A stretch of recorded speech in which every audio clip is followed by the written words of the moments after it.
On this week's Lab Reports, Marvel director goes to DC. no one wants to play No Man's Sky. Xbox Onesies. There's a new PS4, but it's thinner. That and more on this week's episode of Lab Reports.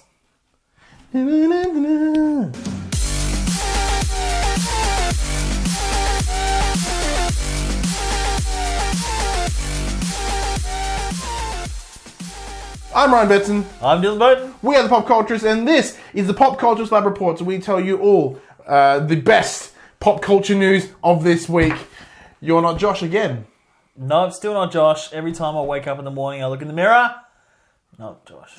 Still me. Devastated internally. I know I am. I woke up and I'm like, oh, damn.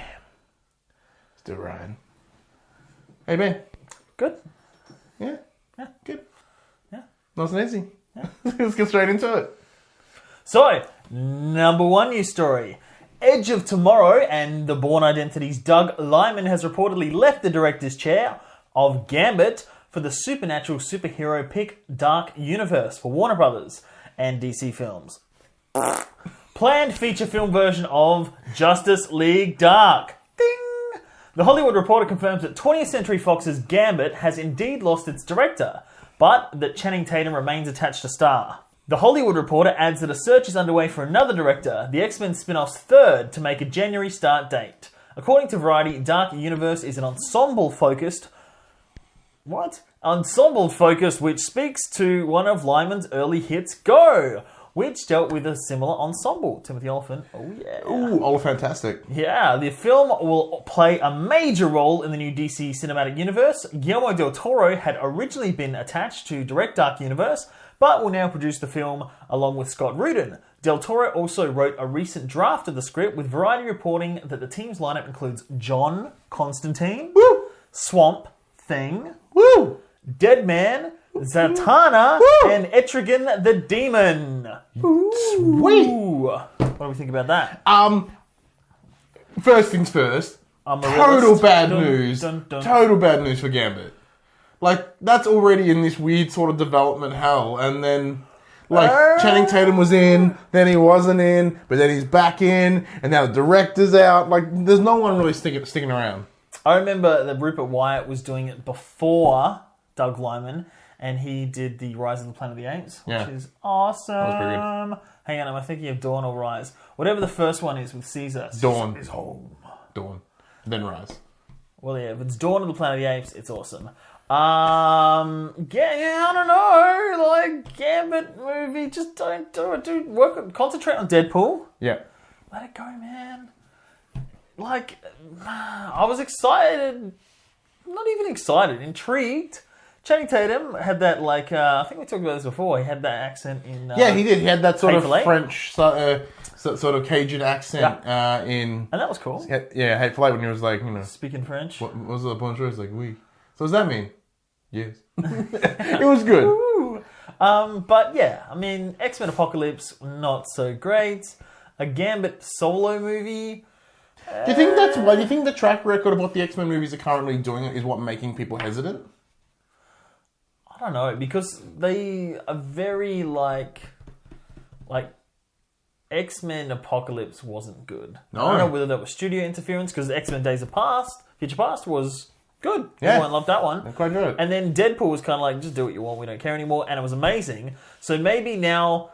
That's always the case. When the producers don't care, they're just like, just do it. Here's like a minimal amount. Do it. Then it makes huge money. And they're like, oh, well, now we have to put in on my ideas. And it's going to cost so much. And we can't let them do this. And we can't let them do that because we've got to appeal to this market and that market. And that's what they did last time.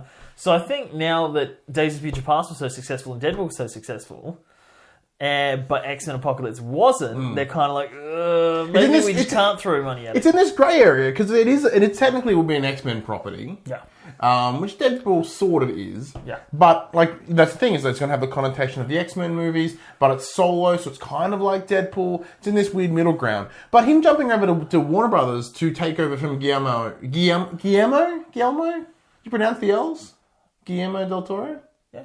Guillermo. So go over there for Del Toro to make this rad magic movie. It's going to bring magic in. He's been talking about it for years. But this isn't on the lineup though. This isn't in like the main lineup, is it? No, because they didn't have a set date, so they kind of didn't give it a... I don't know. I honestly don't think this Harley Quinn movie, this Joker movie, or they've got progress on this one, but literally, like, you've got Green Lanterns to deal with, you've got Cyborg to deal with, you've got Aquaman to deal with. Like, get that shit finished first. Stop focusing on, like, Suicide Squad as, like, this weird spin-off that really shouldn't have happened so early of all these funky characters. You're like, who? And now, like, I mean, John Constantine, Swamp Thing. See, Constantine's recognition. Everyone's be like, it's not Keanu Reeves. Like, well, yeah. They've tried Constantine twice now, and it's not that interesting. I mean, I'm excited for it, but the whole idea is the Justice League are light and happy, not necessarily happy, but brave and heroic, and then the Justice League Dark are like the underbelly and the supernatural of that. And kind of, since it's a dark universe, is it going to get even darker? Yeah, how do you get darker than the current Darker than dark? Look, for me, I'm pretty excited. I think it looks certainly interesting. I'm kind of concerned with, like, Suicide Squad that's going to make me disappointed. But speaking of getting really excited and then getting really disappointed, the next bit of news. The No Man's Sky user base has dropped significantly on the PC launch, on PC since its launch 2 weeks ago. It's only been 2 weeks. I know! It feels like forever ago. According to Steam Spy's statistics, there were a little above 20,000 players in No Man's Sky's PC world this week, down from approximately 212,000 at launch. Take note that these numbers aren't the total number of users playing No Man's Sky, of course, or just on PC, rather the ones that are users that are playing simultaneously, so playing it once. While player drop-off is by no means unusual for a new release game with major hype behind it, such an extreme drop-off in such a short space of time might raise some eyebrows. The Division, Tom Clancy's Division, on PC, for example, had an 81% drop-off a little less than 2 months after its launch. 2 months. However, these numbers do not reflect users playing PlayStation 4 because they do not have that statistics yet. From anecdotal evidence from people around us, it's pretty much the same case. As like people will like pick it up, go nuts, and then just lost interest within like 3 days. I was making Google eyes at the camera, so I wasn't listening that whole time. Kidding! A little bit. Well, like we were talking about before, I can't remember what the context was, but in the hype of everything these days, because you have so much access to information, when a film's being made, when a game's being made, they haven't even, like, put pen to page, put, like, click to screen, and everybody knows who's involved, what it's going to be like, what the concept art is, what the character designs are, teaser trailers, teasers for teaser trailers, trailers for trailers. Like, so by the time it comes out, there's been this 2-year build-up. How long was No Man's Sky in development? It was in development for 5 years, and it's been in the public eye for 3. Yeah. And literally, by the time it comes around, if it's not what people are expecting, they don't care. Or even if it is, they're just like, I'm bored of it. Like, 2 weeks it's been. Hey, when was the last time you played it? I haven't seen you play it. I'm going to play Uncharted instead. Once I finished my review, I took it out of the console and I looked at it and I'm like, you're probably not going to go back in.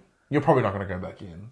To be honest, I looked at it and I was like, if I put you in that drawer, you're probably not going to go back in that PlayStation. But would you bust it out again once they do these updates? Oh, hell yeah. See, like, I think... Now, this is once again anecdotal evidence as well. A buddy of ours went to eBay Games, and the local one here in Geelong, to trade in No Man's Sky for Deus Ex. Like, no, we don't accept that here. It's just like, we've got 1,000 copies of FIFA every year. We don't take No Man's Sky. We had a discussion with the guy, and he asked, what's the turnaround been like? He's like, surprisingly less than we expected. From the critical response, we thought a lot of people would kind of piss it off really quickly. Some people have. However, not everybody, obviously, is going in. So it kind of shows that the people are enjoying it more than the society is led to believe. Maybe it's sort of the Suicide Squad critics thing. Mm-hmm. But isn't it like the long haul? Like... Yeah, but it's a long haul, but you learn exactly what you need to do within 3 hours, then you should repeat that 3 hours for the long haul. Okay. So, people are either waiting, knowing that there's more updates coming, and just not trading it in. They don't make, I'm curious, because on PC, you can get a refund on games in Steam, but you have to play for less than like an hour. It's this weird sort of catch. Okay. Is there a ratio of what the... It'll be interesting to find out what the return... I don't think people return after an hour or something. Yeah, look. It's not enough to like learn the mechanics of the game. Yeah, that's the catch. People will be like, "Oh, I bought it incorrectly. Can you refund it?" Like, "Oh, you've played nothing." Yeah, I don't buy a lot of games on PC, so I'm not sure of the specific details, but I'm not going to return it. I'm going to keep it around for a while. I think kind of like GTA Online. When GTA Online started, it was very basic, very minimal. Still a insane amount of fun. But then I stepped away from it for about 6 months, came back, and there's all this DLC, all this extra content, and it's a brand new game, and it is so good. And like I've not played it in about 3 months now, so if I go back again, it's going to be even better. And I can't wait to go back. I really can't. It's so good. Well, there you go. It's not all over. It's not all bad news, though. Speaking of not bad news, Number 3. Xbox. I got a message on my phone. Keep talking. Xbox Australia has announced the Xbox ONEsie. Literally an Xbox branded onesie for adult-sized people. A press release this morning confirms that Xbox Australia is planning to sell a onesie designed for adults to wear, presumably while playing video games or doing other Xbox-related activities, like waiting for games to install or download. Set to delight fashionistas and entertainment fans alike, the press release enthused the limited edition Xbox onesie has been designed in collaboration with some of the country's biggest film, TV, gaming and sports fans. Ooh. Really? The Xbox onesie includes custom features such as pockets large enough to hold controllers and phones, an extra large hood to accommodate bulky headsets or people with big heads, customized gamertag embroidery, and forearm grips for those edge-of-your-seat moments. According to contact at Xbox Australia, the Xbox onesie will be very limited when it is released in Australia, with information on availability coming soon at this stage, and there are no plans for a release of the product outside of Australia. Everyone knows I'm unapologetically PlayStation. I want one of these. I want one of these so bad. I'm just trying to picture it. Well, there are pictures available, and it's essentially like it's either black or white with the opposite sort of thing. There's an Xbox symbol here. You have your name across the front. Well, I imagine it is like a white onesie with an Xbox X across it. No, it's quite simple in terms of it's a solid onesie. I want it to be horrendously garish and horrible that you wouldn't wear it out in public. That's the whole point of a onesie. So some of the sort of influences in Australia have it. All green? No, it's black and white. Obviously to go with the new slim, maybe. If it's adult size for me, it wouldn't be slim. Yeah. So Good Game have already got their hands on it. Hex has one. Nick Boy has one, but they spelled Nick Boy wrong, so it says Nikoi. Well done. God, I want one. It's like I'll probably just put a PlayStation logo over the Xbox on my chest, or I just wear it and be comfy. I love it. I like how there's places for your phone and your control pad. Maybe if there was like a drink, like I always want a pocket where you can put a can in it or something, or a bottle, and straw. But it holds it, so it's got like a cup holds built. So it holds it. No, holds it. So it doesn't just because a pocket just kind of hangs and then pours over yourself. Like it actually sits in. I mean, straw it, or you can call it the Scorpio. That's a little bit taken. Okay. Moving on. Speaking of taken, Liam Mason. Speaking of Scorpio, because it's coming with that, you dong. Love Liam Mason. Microsoft believes that we've seen the end of console generations, as the company plans to iterate on the Xbox platform going forward. In an interview with Engadget at Gamescom 2016, Xbox Games market head Aaron Greenberg says Microsoft thinks the future is without console generations, highlighting the fact that iterative hardware allows the Xbox platform to continue to build upon its established community and growing library of games. Microsoft's upcoming console, codenamed Project Scorpio, is the first major step in this direction, which Greenberg noted is a pretty big bet for the company. He emphasized that Scorpio's launch isn't the start of a new console generation, as everything you have continues forward and it works. Instead, Scorpio will serve as a new entry in a family of devices. That said, Greenberg noted the company is going to use this as a learning experience and see how this approach pans out. Based on the reception to the Scorpio thus far, Microsoft believes it will be a pretty big success and could very well change the way we think about the future of console gaming. So it's interesting because we're looking at, we're about to head into sort of maybe not modular, but like smaller increment consoles. So previous consoles would last somewhere around 8 years, right, before they would sort of get shoveled out. Sure. So it's looking like that's going to be slowly smaller and sort of more smallish. Not even slowly. Like this is the first. This is the 4th year of Xbox, and they're about to. So yeah, but we know the first instance of these 1.5. Correct. Consoles. Yeah, so normally it's like, hey, here's a brand new console. So rather than that, this will still be an Xbox One, but it's a slightly different version. It's like your iPhone and getting an iPhone and iPhone S. Will it become like a PC where you just change it out and upgrade it? That would be interesting. I would love for that to happen, actually.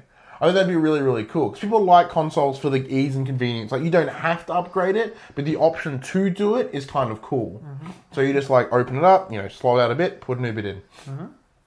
I remember, was it the...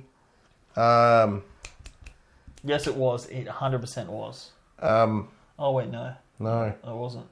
So there was like, I think maybe like the Sega Saturn, which had all the different modules. You put the CD attachment, and then there was additional attachments and all this sort of garbage on it. Was it that one? You're thinking of the Dreamcast. Dreamcast. I think it was earlier than that. But either way, you had a keyboard. And... Either way, there was a bunch of. There was like one you could put like plug RAM in, and then the CD drive in, and then a lot of the stuff didn't come out of Japan. It just sort of existed and it like online play failed horribly. So like, I can understand the hesitance of going towards this sort of modular model, but I think it's smart. I think it's the best way to go about it. Because what other tech do you expect to last for like 8 years? Everything. Yeah. And gaming's growing at such an exponential level. I don't. Well, everything's digital now. If it was only digital copies and you couldn't get anything physical, would that bother you? No, I luckily where I live, I have good internet. But are you a person who would collect games? Yeah. And have, maybe just print out like fake. So that's an interesting discussion for probably another video. Ooh. But I think they will, like, even if they still release digital versions, people love collector's items. Like, look, I've got, we've got Marcus, we've got Kratos, and we've got a Nathan Drake behind us.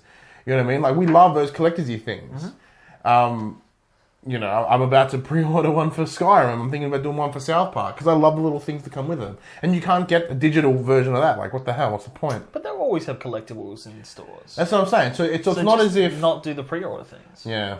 You get DLC or something that you can get by pre-ordering it. But again, it makes so much sense for Microsoft and Sony, if they're doing it as well, to then they don't have to produce discs, they don't have to produce cases. Well, in theory, it should make the games cheaper, because currently... But are games cheaper if you get them online? No. So they're like literally the same price. So as in the registered retail price for a game in Australia is $99.95. Mm-hmm. If you buy it off PSN, $99.95. If you go to the store on release date, probably like $65. So yeah, exactly. You can go to Big W or Kmart and get it cheaper. Yeah. So until they bring down the price, because there is no reason that should be $99 in the store. It is infinite. As in, it's just a code. They can just go bing, bing, and it doesn't stop. It's digital data. I understand, you've got to physically print the disc, you've got to make the case, not put a booklet in there, because they haven't done that in years. No one, as much as I love booklets, no one ever puts them in the games anymore. Physically ship it somewhere or ship it from America over, whatever. Mm-hmm. Short answer is there's a lot of physical movement. But will it and that costs money? An outrage between people who are the people who trade games in. That's been something probably again for another video that people are trying to stamp out, or the game developers are trying to stamp out. But the resales. But the trade-in process is only designed for the EB Games, the JB Hi-Fi, to make a little bit extra money, especially EB Games. But it's a convenience to people who can't afford all the latest games. I guess that's why it's good that they have all those sales online. Yeah, see, the whole idea of the trade-in was designed for essentially EB Games or GameSpot, which I think they're affiliate GameSpot, is for them to get double the money on one game. Yep. So rather than selling a game once and getting, say it's $100, really they're going to make about 10, 20 bucks on it. Not a lot of money. So then by someone trading it back in, they only give you 20 bucks for it. They resell it at 70. There's more profit again.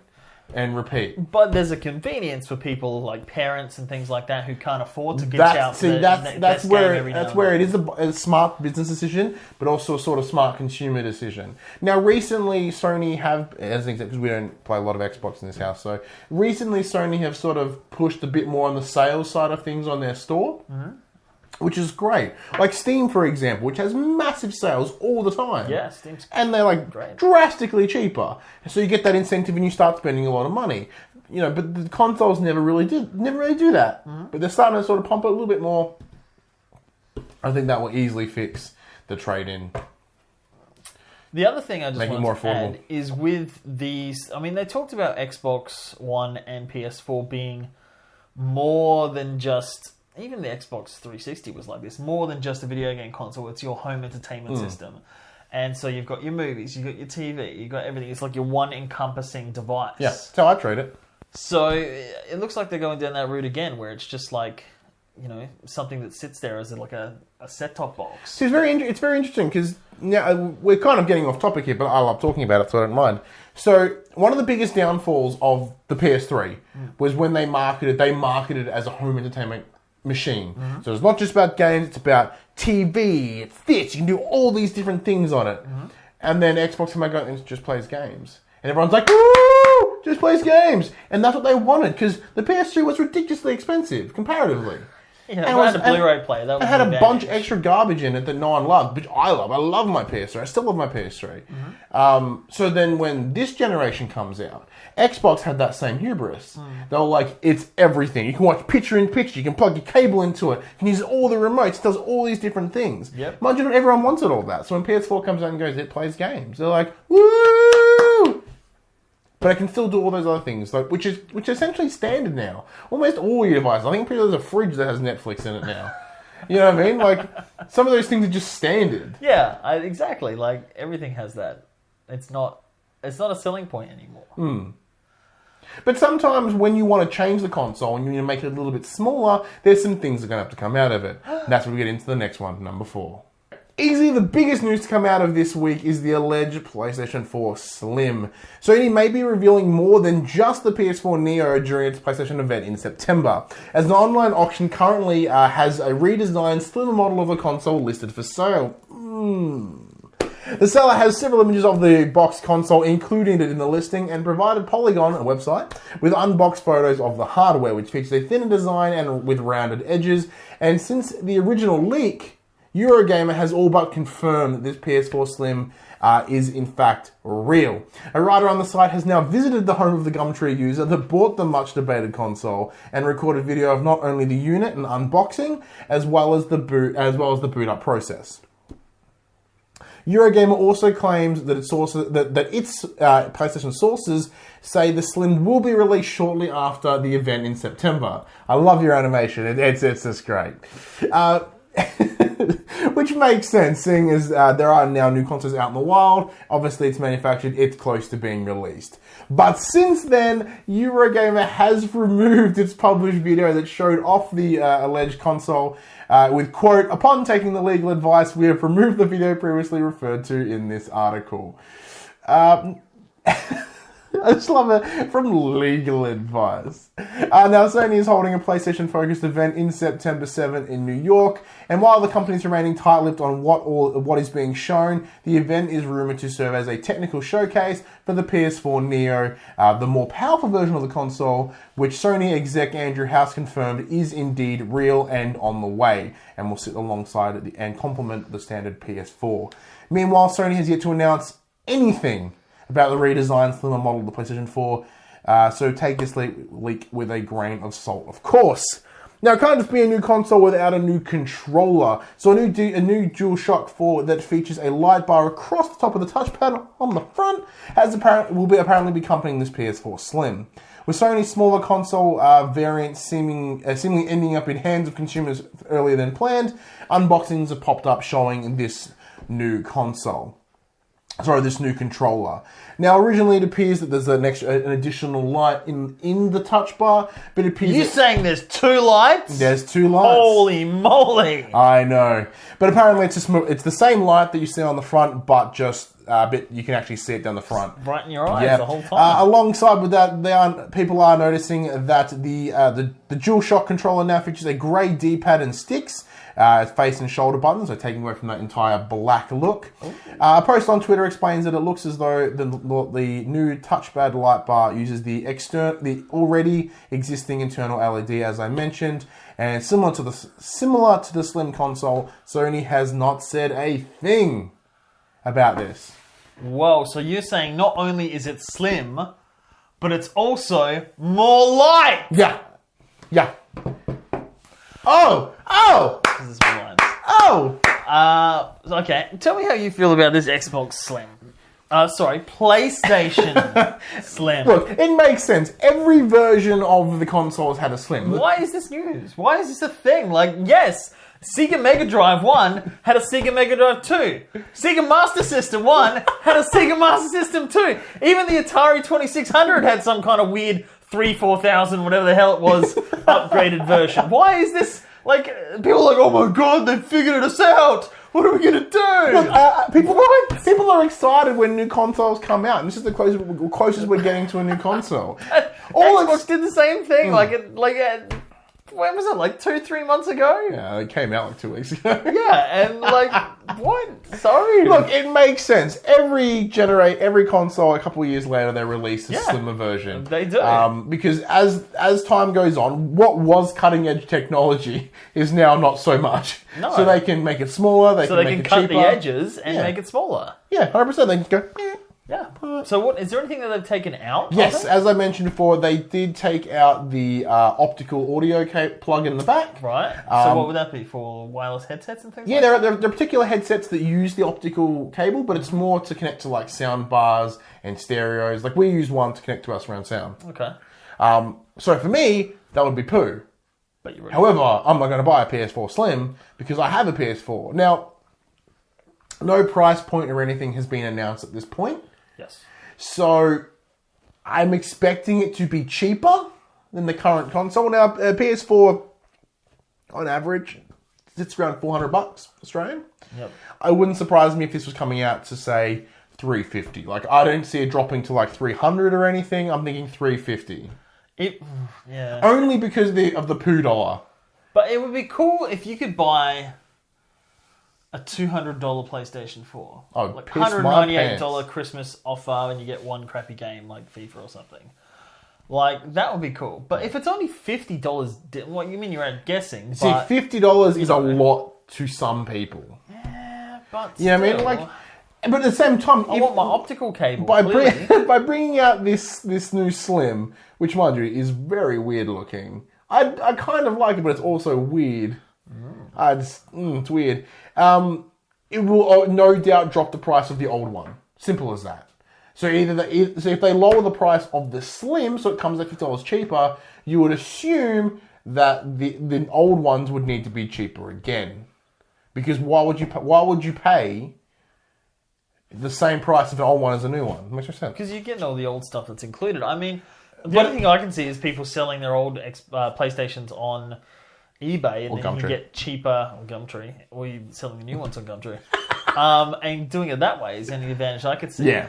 Now, at no point, currently, obviously because it's not been officially announced, there's no word on whether the internals of this has changed in any way. Mm-hmm. Now, with the Xbox One S, their slim version, there was a bit of an increase, a change on the inside. Obviously, they put the power brick inside. Mm-hmm. PlayStation's always had that. But they've also added a bit more of a HDR, so high dynamic range in terms of its color. Mm-hmm. It now has 4K Blu-ray support. Mm-hmm. I believe it can upscale to 4K as well. Mm-hmm. So there's no word on whether the Slim does that. Tell me more about this Xbox. Yeah, dude, I want one. I totally want it. If it's got 4K in it, I want it. Do you think this controller is a precursor to what the new Neo controller would look like? I don't know. It depends if it has any advantage. If it's purely aesthetic, because now there are some things that are kind of cool with the light bar. Now, the light bar is designed simply for VR. That's what the camera picks up, so you know where you are in space and time. Sure. Where when you're playing it now, because the VR is not doing anything, it's not there, it does cool things. It's different color depending on which player you are. Mm-hmm. If you're playing Grand Theft Auto, as a second Grand Theft Auto I mentioned in one episode. If you're being chased by the police, it flashes red and blue. Wow. All these cool little touches, right? Wow. And previously you can't see it. If you're holding it, all you see is this dumb light in your TV reflection, which is really annoying. Yeah. So obviously you get to see a little bit more of that, which is kind of cool. Okay.